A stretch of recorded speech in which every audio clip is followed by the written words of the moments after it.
മലയാളിയും കേൾക്കേണ്ട കഥയാണ്. കഥ തുടങ്ങുന്നത് അങ്ങ് ഇംഗ്ലണ്ടിലാണ്. കഴിഞ്ഞ നൂറ്റാണ്ടുകളിൽ ഇംഗ്ലണ്ടിൽ മൈദ ഉപയോഗം കൂടുതലായിരുന്നു. എന്നാൽ കാലം കഴിഞ്ഞപ്പോൾ അവരുടെ ആരോഗ്യം ക്ഷയിച്ചു തുടങ്ങി. കാരണം കണ്ടെത്തി. വില്ലൻ മൈദ തന്നെ. അങ്ങനെ 1949 ഇംഗ്ലണ്ടിൽ മൈദ നിരോധിച്ചു. കഥ തീർന്നില്ല, ഇവിടെ തുടങ്ങുന്നു. കേരളത്തിൽ ഏറ്റവും കൂടുതൽ ക്യാൻസർ രോഗികൾ ഉള്ളത് മലബാർ മേഖലയിൽ നിന്നാണ്. കേരളത്തിൽ ഏറ്റവും കൂടുതൽ പൊറോട്ട കഴിക്കുന്നത് ഈ മലബാറുകാർ ആണെന്ന കാര്യത്തിൽ ആർക്കും സംശയം ഉണ്ടാകാൻ തരമില്ല. പണ്ട് ഞാനും പൊറോട്ട ഉപയോഗിച്ചിരുന്നു. എന്നാൽ ഇതിന്റെ ദോഷവശങ്ങൾ മനസ്സിലായപ്പോൾ അത് നിർത്തി. മൈദ എന്തെന്നും എങ്ങനെ ഉണ്ടാക്കുന്നു എന്നും പറയാം.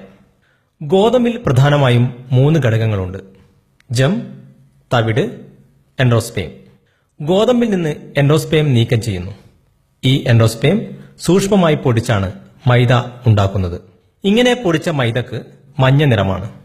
ഈ നിറം കളഞ്ഞ് വെള്ള നിറമാക്കാൻ ബെൻസോയിൽ പെറോക്സൈഡ് എന്ന രാസവസ്തു ഉപയോഗിക്കുന്നു.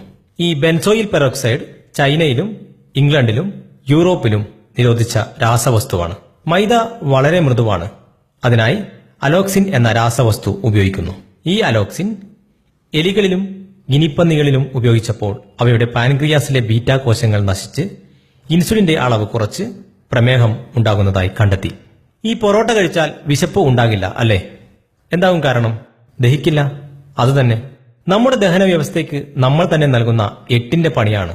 ഗോതമ്പിന്റെ വേസ്റ്റായ മൈദ അമേരിക്ക, ഇംഗ്ലണ്ട് തുടങ്ങിയ രാജ്യങ്ങൾ നമ്മുടെ ഭാരതം പോലുള്ള പട്ടിണി പാവങ്ങളുടെ നാടുകളിലേക്ക് കയറ്റുമതി ചെയ്ത് പണമുണ്ടാക്കുന്നു. നമ്മൾ അത് വാങ്ങി പൊറോട്ട ഉണ്ടാക്കി തിന്നുന്നു.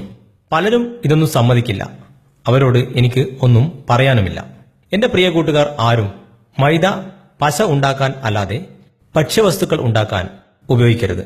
ഈ സന്ദേശം എല്ലാവരിലും എത്തിക്കാൻ ശ്രമിക്കുക. നല്ലതും ചീത്തയും തിരിച്ചറിയാൻ നമുക്ക് ശ്രമിക്കാം.